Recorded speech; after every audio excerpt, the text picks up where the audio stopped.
berdiri, satu di kanan, satu di kiri. Biar 1000 surat dikirim, tidak melawan cewek sendiri.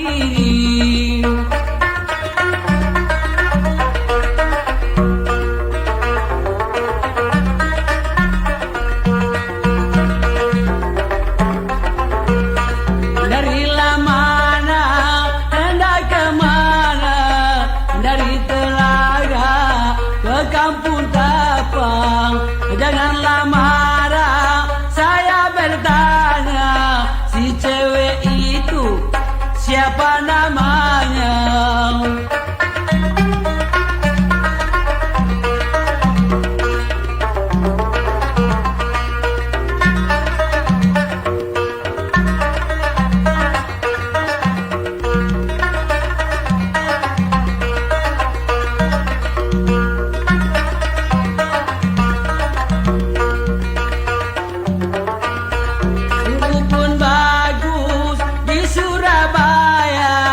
Tidak serupa di Pulau Cina, si rambut gondrong Rizno Ahaya mencari cewek nama Rostina.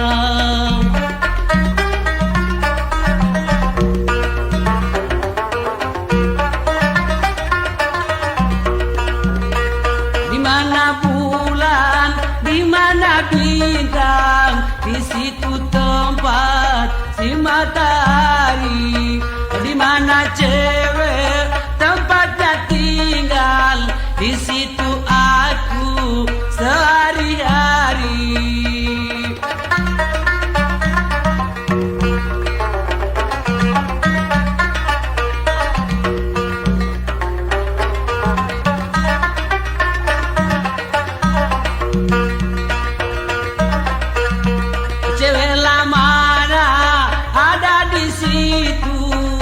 Ada termenung hatinya rindu, sayanglah pinjam bajumu itu, jikalau hilang ganti diriku.